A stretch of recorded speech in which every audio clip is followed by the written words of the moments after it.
Okay, I'd like to introduce you all to our speakers for this session. Today we have Meg Brarin, and she is the Director of Pupil Personnel Services in Rondout Valley Central School District. We've got Laura Labriola, who is a high school special ed PTO representative of the Rye City School District and a parent and a member of our special ed task force. And we also have Renee Falanga Brenner, and she is a special ed advocate and parent. I'd also like to thank our closed captioner, Annette, for being here today. And I encourage you all to complete the evaluation for today's session at the end. I'll put a link in the chat box and you'll receive a copy of the link via email. I'm going to pass it off to our presenters to begin. Thank you very much. Okay, good evening, everyone. My name is Laura Labriola, and as Nancy introduced me, I am first and foremost a parent of a 16-year-old special needs boy who has an intellectual disability. And the reason for this presentation tonight really was somewhat of my idea collectively amongst the group, but I was the one that brought it to the table because I had a specific incident happen with my son being photographed using Snapchat in the boys' bathroom. So unfortunately, things didn't transpire so well, but it was a learning process for me, and it was definitely something that is now near and dear to my heart, and I hope I can impart some wisdom to other parents should something like this ever happen to your child. Renee, I'll give it over to you. Nancy, is there a way to just show the current slide? Are you on? Can you see? There you go. Yeah. No, I know what you mean. Sorry, hold on. Yeah, that's fine. Give me a second. Just hit from current slide. Oh, that's what I'm... Right there. Okay, Yep. Thank you, Joyce. There you go. Thank you. Thank you. So as a special education advocate, I work for the Resource Center for Accessible Living here in Ulster County, and I frequently have gotten so many phone calls from parents who are very concerned about their children that are getting bullied. And one of the biggest culprits of the bullying is cyberbullying and the taking pictures and spreading it across. But understanding what bullying is and what parents can do about it is really important. So bullying and harassment can take many forms. And we have some things that are listed underneath what kinds, but it's also very important to remember what the law states. So that's why at the end of this workshop and at the end of the presentation, there is a link to what the Special Education Task Force came out with this booklet called Bullying in Students with Disabilities.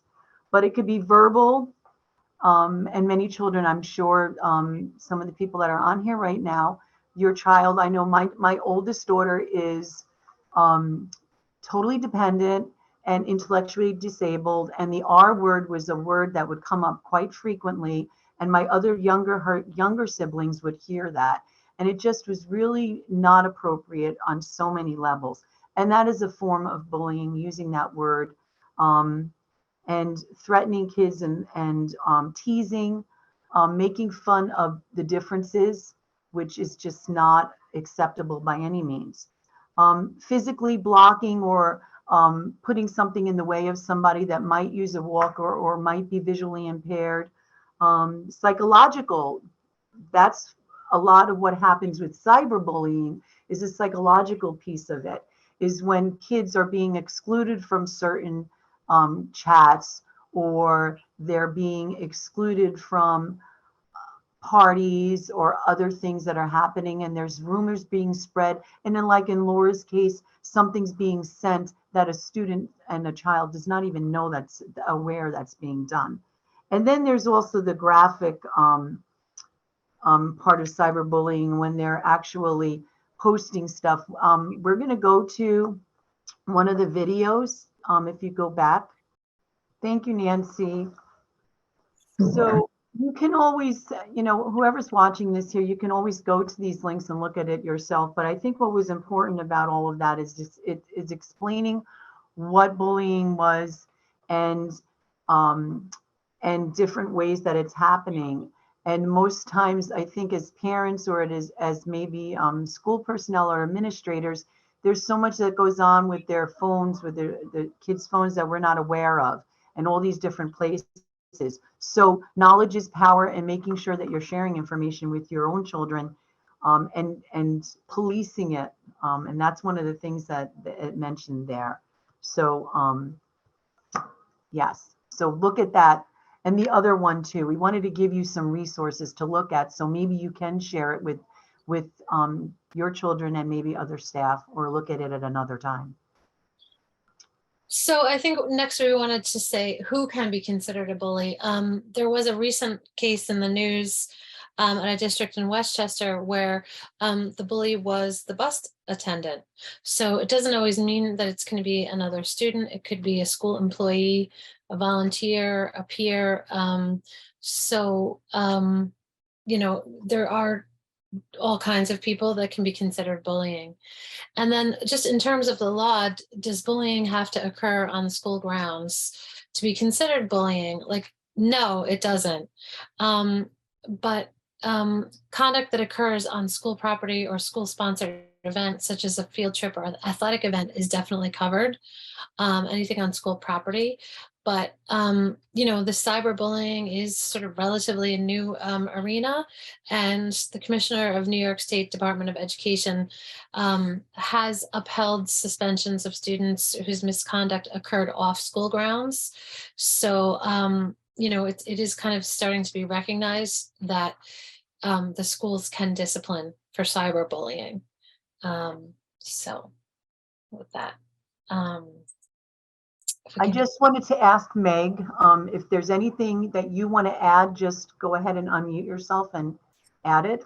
One thing that I would just add to what Laura was just talking about is that a lot of the school districts in the county are through the STOP grant, which is a violence prevention grant, are participating in a threat assessment training and process. So like, for example, our school district right now has been trained. We have threat assessment teams at all of the buildings. And if there is some sort of bullying situation that's going on, cyberbullying situation that's going on outside of school, but you fear for the safety of your child in school or something that may carry out in school, this is something that can be brought to districts that are already trained and have this in place, to go through a threat assessment to determine whether or not there's potential for harm from one student to another. Building safety plans can come out of that. Interventions can come out of that. So schools can get involved in that way as well. And it's always, just good practice if your child is being bullied or there is a cyberbullying situation, to bring it to the attention of the school. So even though while there may not be necessarily consequences or suspensions that may result in it, it is something that the school district can start to look into, ensure safety of others, and provide other interventions for the students that may be suspected of the cyberbullying or so on.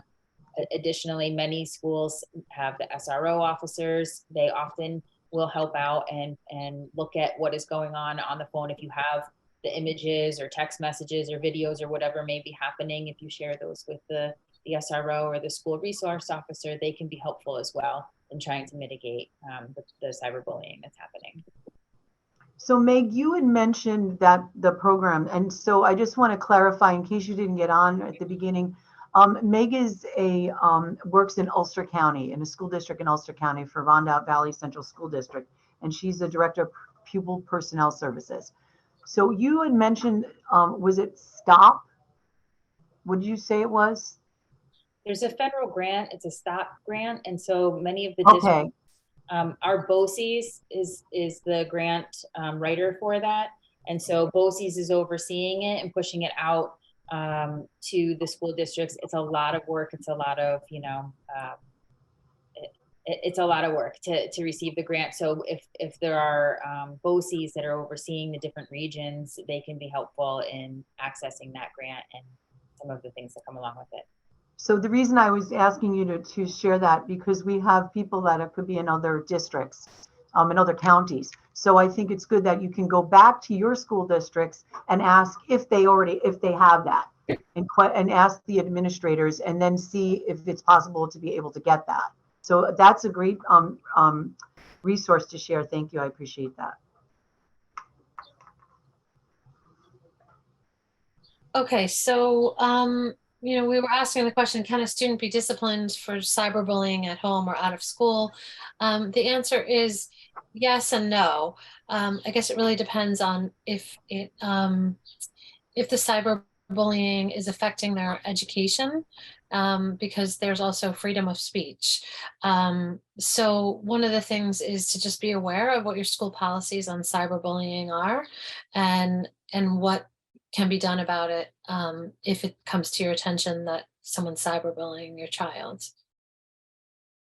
And like Meg said, that New York State does, and Laura, New York State does recommends that school have those policies. So if you go to your school website, there should be, and I don't know, I cover 8 school districts, and some of the school district websites, it's like looking for a needle in a haystack, but then others are just really right there and you can look for it. But to look to see what their policies are on cyberbullying, and to also make sure that one of the things that Laura had said, that I have had some students, and anybody else that want to pipe in, and maybe even Meg, that there are a lot of students that are refusing to go to school because they're afraid to go to school emotionally, because of all the cyberbullying that's been happening. They just can't go to school because they don't want to be around those students that are doing that. So it's really important to do investigation and to share information with the school district and to get all the facts straight. But yeah, so the discipline can happen, and then also to put in place supports for your child if your child's being bullied. That's so important, because you don't want your child not to be educated.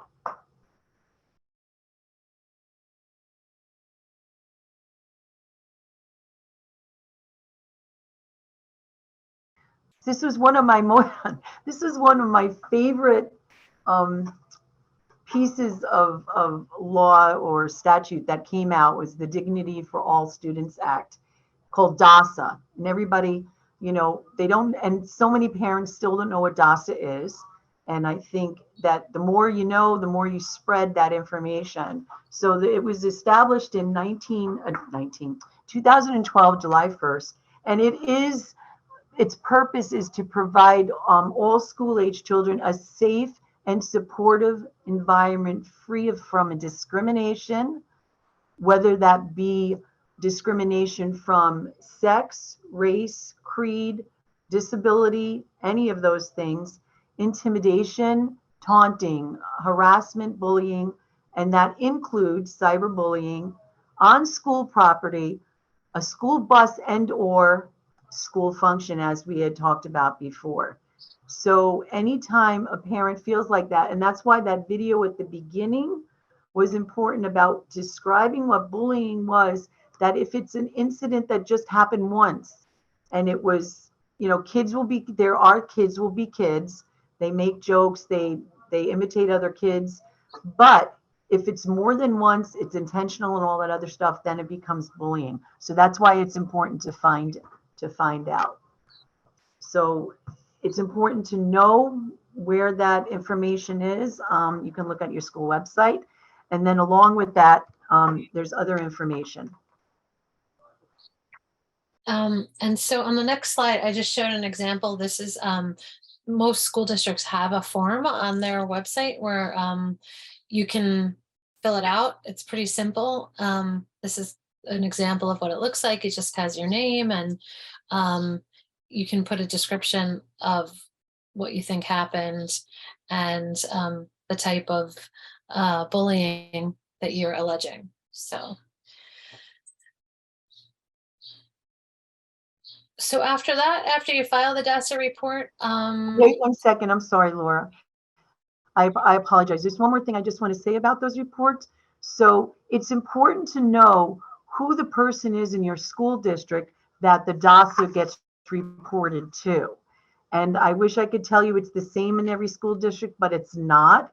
And it's not the same in every school. So when in doubt, you call the actual school that your child's going to and ask who is the DASA reporter, I guess it's called. I don't know, May, you want to help me what the word term is? There's a DASA coordinator that's Coordinator. hired in each building, and then there's also usually somebody that oversees it for the whole district, but it is a requirement for that to be noted on the website. So there should be, if you go to each building, the building webpage should show you, if not the district.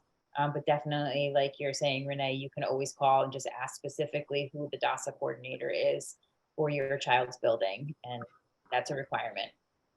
I had a case where I helped the parent look it up, and it happened to the DASA coordinator was actually the person that, again, the person was filing a DASA against and needed to be included, so that we needed to go above that person, because like it was said, it sometimes can be the bus driver or a staff member or teacher or somebody else like that. So in that case, again, that doesn't mean you don't do it. That means that you go and you ask somebody with more authority higher up that who you need to report that to. And I don't see, I'm looking in the chat, so if anybody has any questions, don't hesitate to jump in.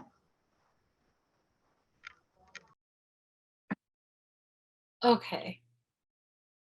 So the school does have to do an investigation if you submit a DASA complaint.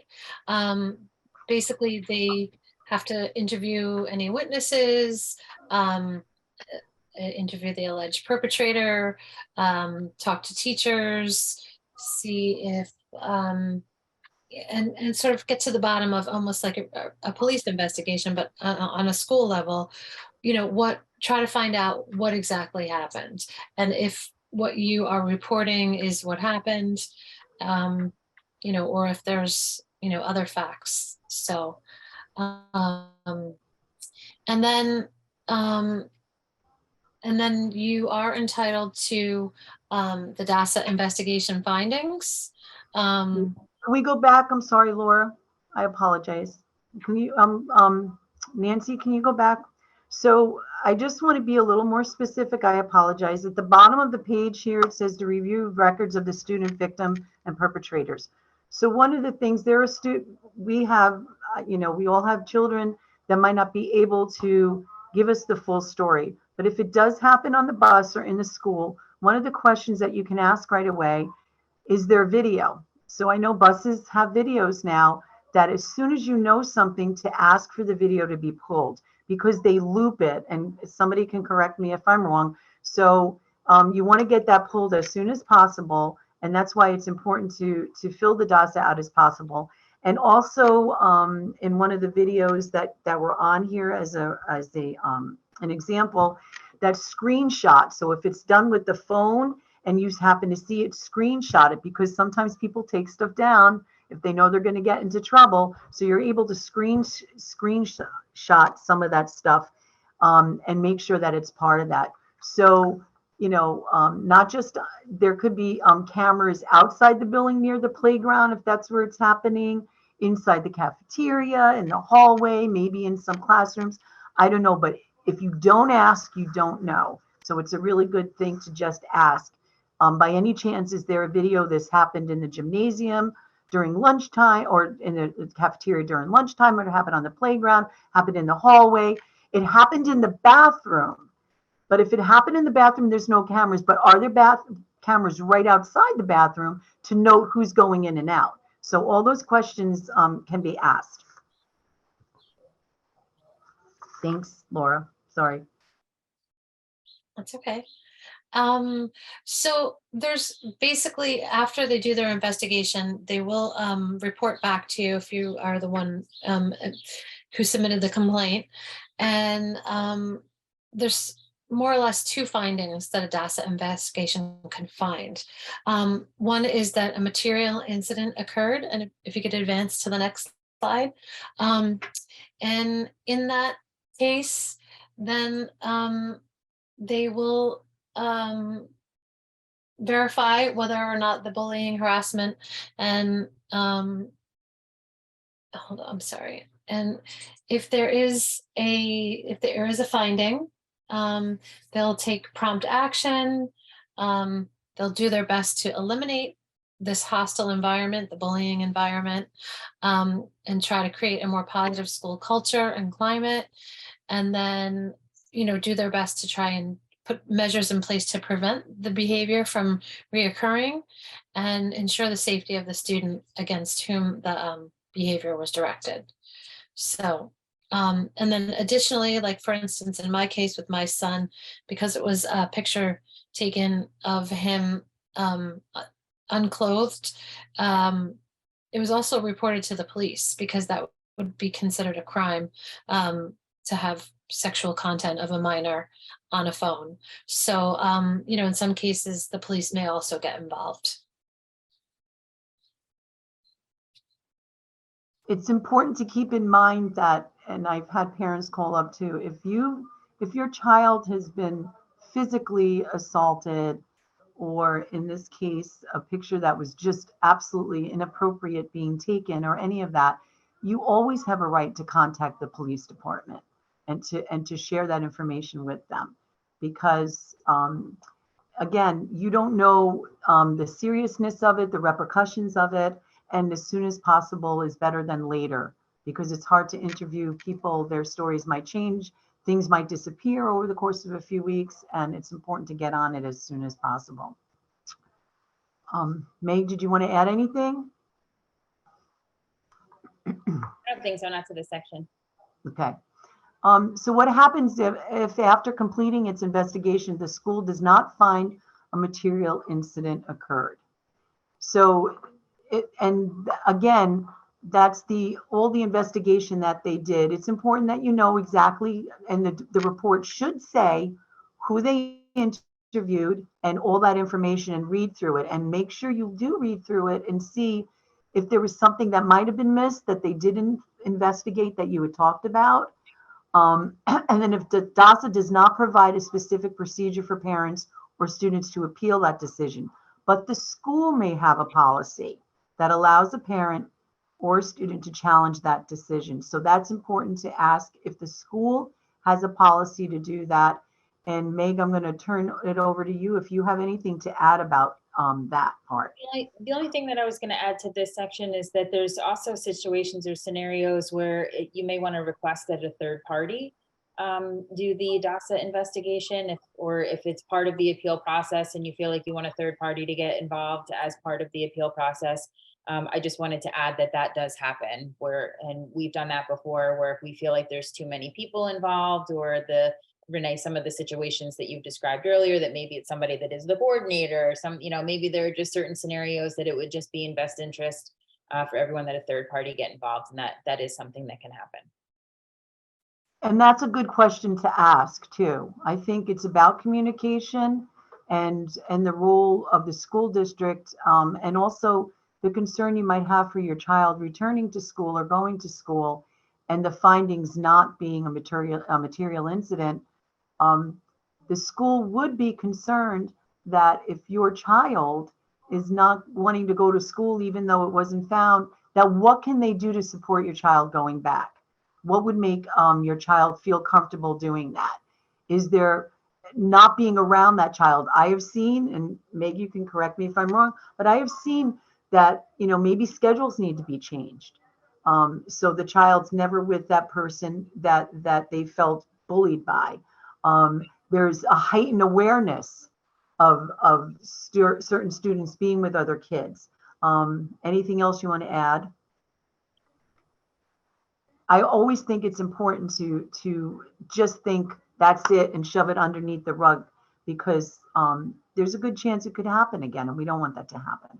As part of the findings, there's usually a section of recommendations made from the investigation and the findings of things that should go into place, like you were just describing. It might be schedule changes, it might be a class change, it might be students moving off bells, or whatever the case may be. There are tons of different interventions or things that can happen that come out of the findings in the recommendations phase.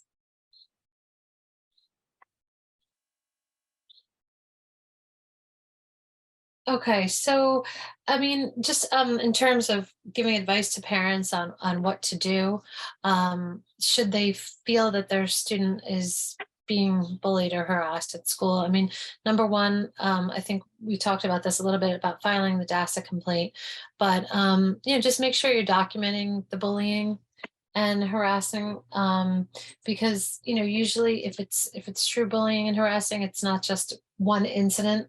There's usually a pattern, um, you know and the pattern continues or escalates over time. So one of the things you may want to do is just make sure that you are keeping notes, or speaking to teachers, sending emails, so forth, to document the bullying and the harassing. Can you advance to the Wait, next? and wait, I think it's important. So I think it is important at the bottom of this page. Sometimes, believe it or not, um, if, and we're talking about students right now with disabilities. I don't think there's any, and it's all students, but if it's one of your children with a disability and they have a 504 or an IEP, it really is important to share that information with the committee chairperson or the 504 coordinator, because I oftentimes feel that they don't know what they don't know. And we're assuming as a parent, I know I've done that many a times, that well, everybody knows. Everybody, on my daughter's thing, everybody's going to know about this. And that might not be the case because we're not in the building at that time. We don't know what's going on in the building, who might be out, who might be a sub or all this other stuff, or we're assuming people are communicating, and they might be, but they also might not be. And they might think we're doing it as the parent. So I think it's important to notify those key members of your child's CSE or 504 plan. There's also a comment in the chat that was mentioned. Know that kids who are bullied may struggle with talking about it. Consider referring them to a school counselor, psychologist, or other mental health service. Give advice about what to do. This may involve role playing and thinking through how the child might react if the bullying occurs again. So.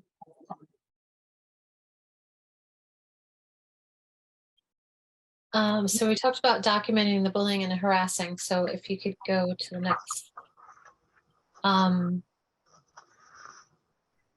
Again, just make sure you notify the school district, and you could always request intervention. They have a legal obligation when they've been put on notice that a student with a disability may be being harassed. So, work with your school district, even if they don't have findings. Like I think we mentioned before, there may be other interventions that could be put in place just to safeguard the student, so that they try to prevent it from happening again in the future.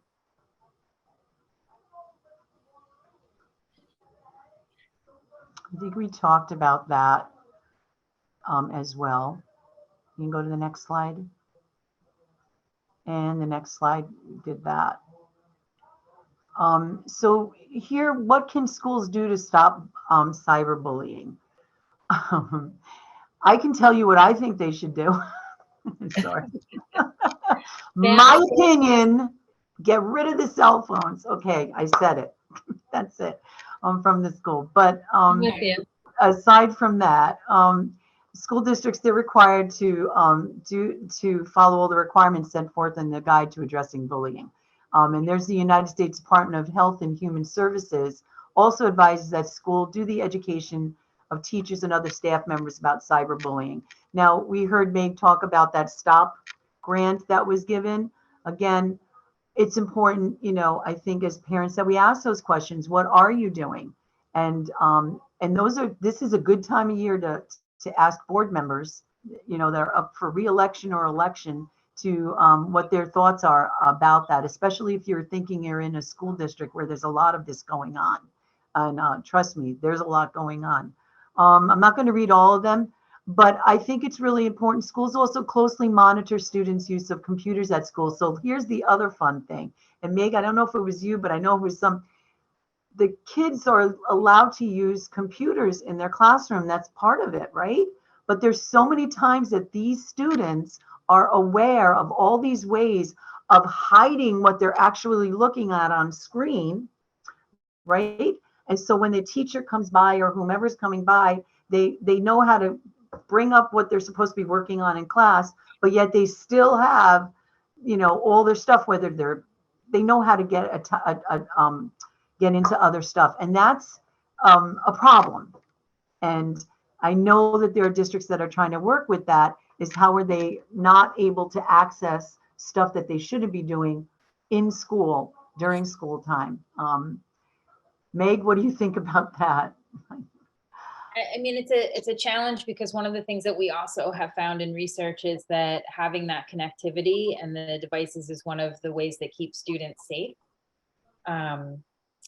That they're able to reach out and ask for help and not have to go forward necessarily in person. So it's really one of those things that we want to make sure that we're really teaching explicitly how to use appropriate use, utilizing, it's listed here, all the filters that are possible and available, knowing that schools can monitor, as long as you're on their network, they can monitor everything that a student is doing at any time. They can see histories and so on, as long as they're on their network using the device. So those are all things that can be looked through, but it's really that meeting how technology can really close the gap, especially for students with disabilities, and giving them access to so many different assistive tech features or communication devices, whatever the case may be. So it's really something that we want to make sure that students are learning and having access to, and being utilized to close those gaps, but at the same time, really doing that explicit instruction and understanding at the same time. It's so important to have the education that's happening in conjunction with the use of the devices. But it's definitely a tough thing to keep up with. And I think it's important to find out, before school starts, like I'm talking about next year, if your child's transitioning from one grade to another, and cell phones are allowed to be used because they're using it during classes, or there are other things that you really need to talk with your child about that as well. Okay, we can go to the next slide.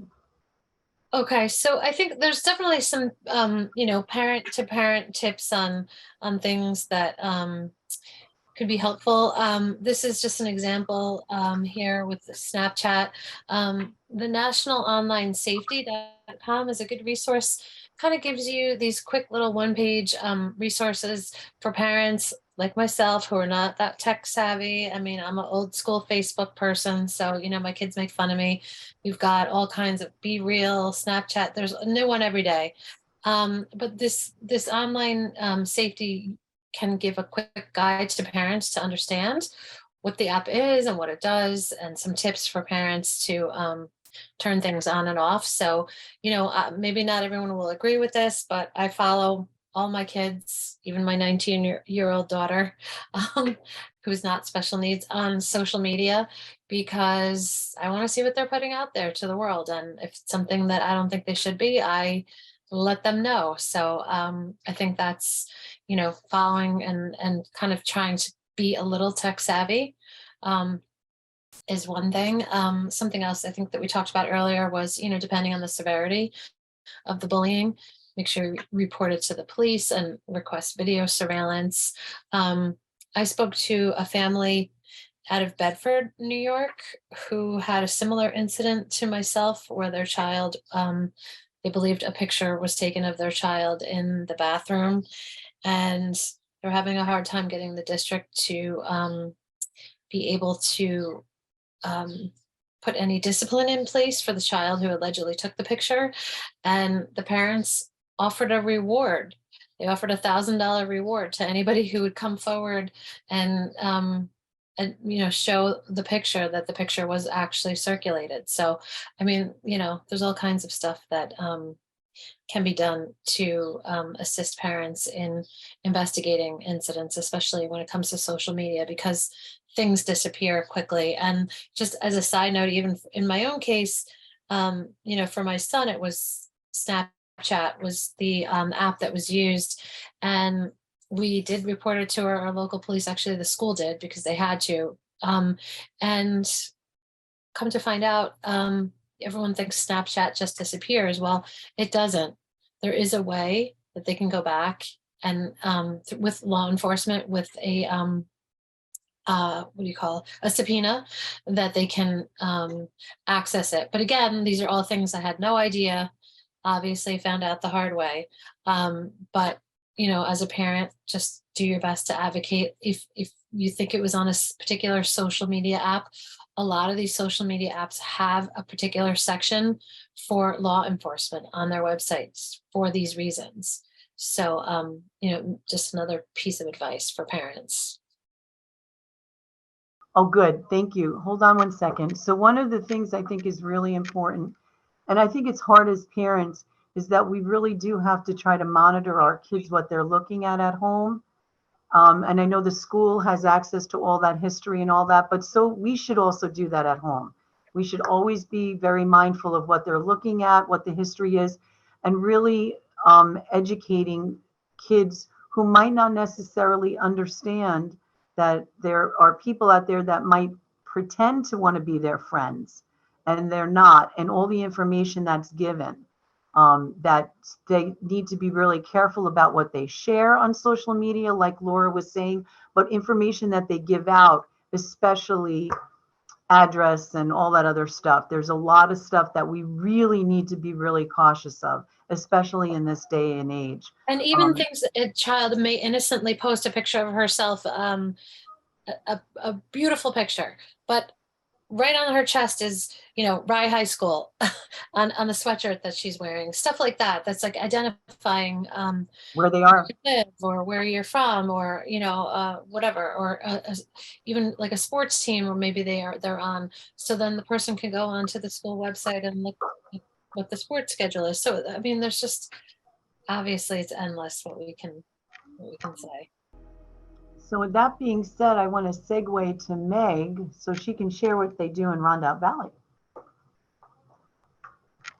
It's been said that those we most deeply. Do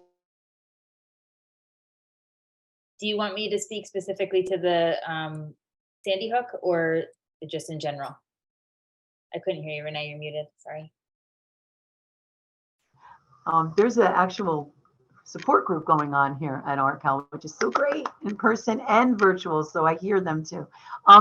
So I think one of the things that that gentleman just said was to work with your school district, and also demystifying disabilities. And I think, you know, a lot of bullying sometimes often happens because people don't know what they don't know. And so I just wanted to share, want you, Meg, to share what your school district has done to help with that and what programs you do. So just piggybacking off of the video that we just saw, one of the parents of a child that was not a survivor of Sandy Hook, Ian Hockley, works with our district. He comes in a couple times a year, and he created and developed the Wingman Project. And so what we have done in working with him, we train leaders to then be mentors to other students in lower grade levels. And we do the training every year so that it keeps moving on further and further down and up at the same time. And so we're including more and more mentors in the building with each of those trainings. And again, it kind of just goes along with that. Ian Hockley's son was in one of the special needs classes and was a student with a disability, and talked about how he really needed a wingman. And talks a lot about that. And so that's something to consider, think about bringing into your schools.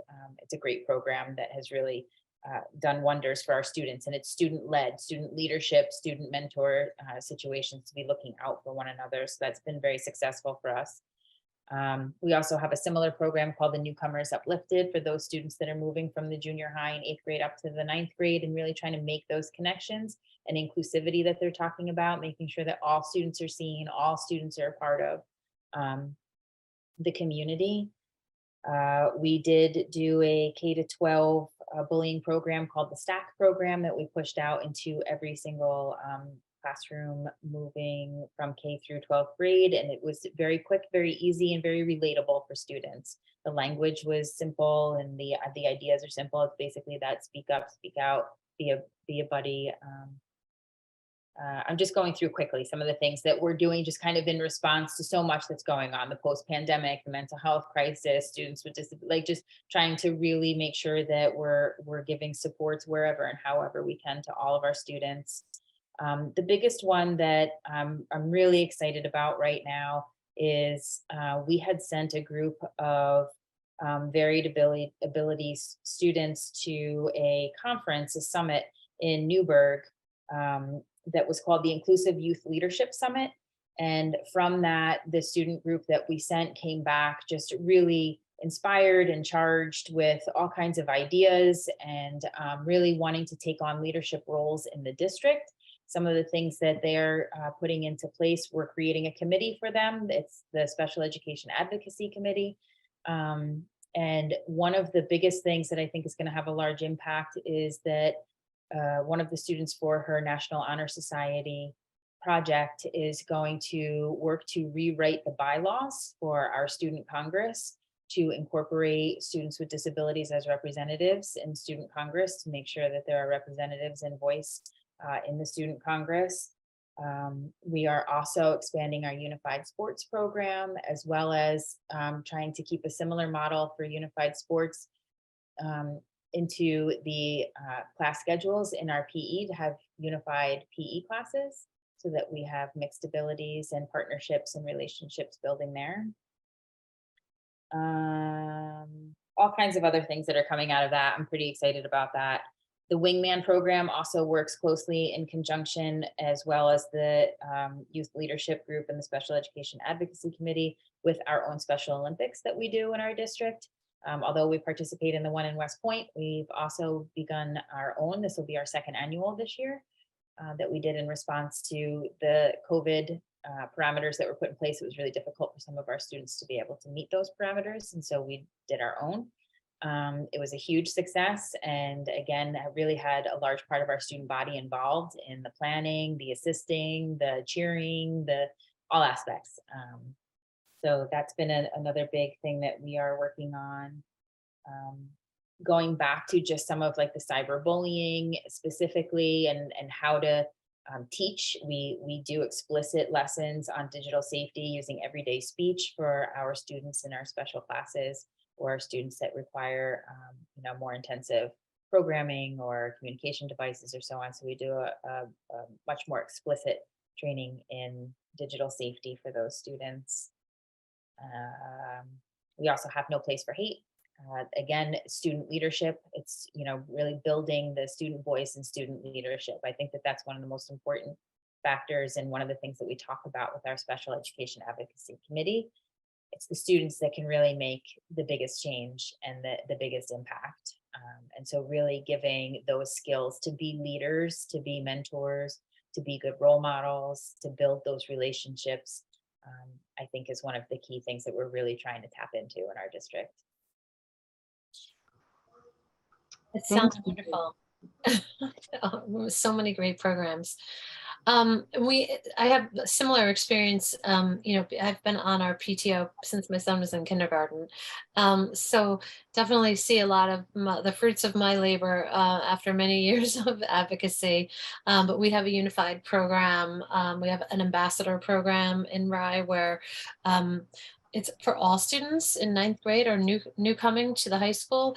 They have a ambassador from junior or senior. So it's not just for the students with disabilities, it's for all students, if they, just to help acclimate them to high school. So it's been a wonderful thing. And, I think our district has come a long way, and we really work with our students. I have another video, if we can tolerate one more, of a young lady who was out of district for a while and decided to come back. And she has a disability that causes her to be in a wheelchair. And it's just amazing. She put the video together herself, but worked with our school.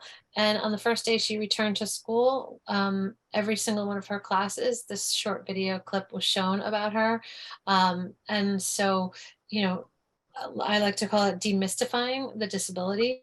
So, people, instead of people wondering what it is, what her disability is, she was very forthright with it, and kind of explained it herself, and it just, you know, makes it easier for people to understand that she's just a normal kid. Hi, I'm Sienna. I've been a rep since March 2020. Some of you may remember me from Osborne School in grades kindergarten through 4th. And some of you may know me from the computer screen last year. I'm a little different from the rest of you. I was born in Texas. But I'm also different from y'all in another way. I have a rare bone condition called fibrodysplasia ossificans progressiva, or FOP. Only 1 in a million people have it, and it's a long name, but it just means my bones don't heal like yours. And I'm a little more fragile than other kids. In March 2021, I was playing in the grass and I fell and broke my leg. It didn't heal well, so now I need this wheelchair to get around. So watch out for me in the halls. I'd hate to run over your toes. Some of you haven't seen me in a couple of years since I started using my wheelchair. Or some of you might not even have met me yet. You might be wondering how to talk to me. Here's a demonstration. Be sure to watch really carefully. Hi, Sienna. Hi, how was your summer? Good. What's up, Sienna? How was your summer? It's pretty good. Or you might wonder how we might walk to class together.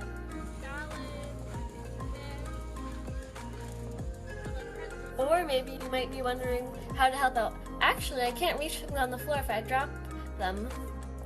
And opening doors is tough. It's really nice when someone holds them open for me. The wheelchair is how I get around, but it's not the most interesting thing about me. I have a jewelry business called Sienna's Treasure. I love building Lego. I have a whole room of it. I build the sets and then take some apart to build my own creations. I hate cleaning my room, and I really hate homework. I love animals. I have 2 dogs, Pepper and Fozzie, and a little brother who sometimes acts like an animal. I really love shopping and makeup tutorials. That was a lot about me. I look forward to getting to know more of you.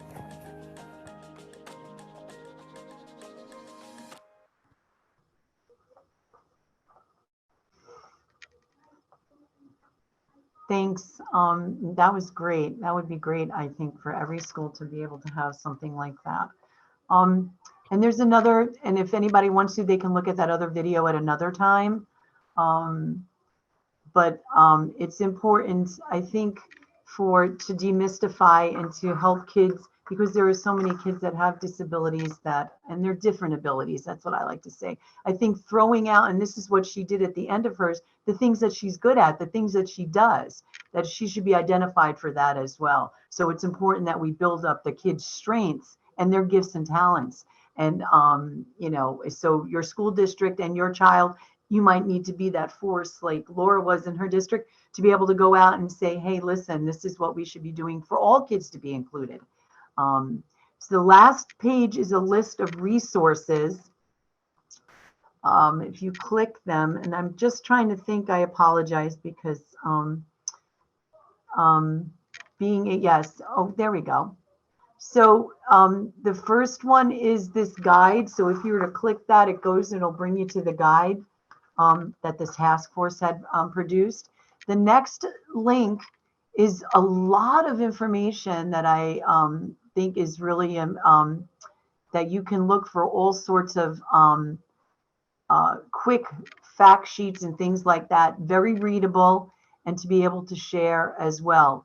And then the last link, the Disabilities Rights of New York came out with a special education case law digest. And there were 2 particular pages there that touched on bullying and cyberbullying. So I think if you have a moment to check that out, that would be great.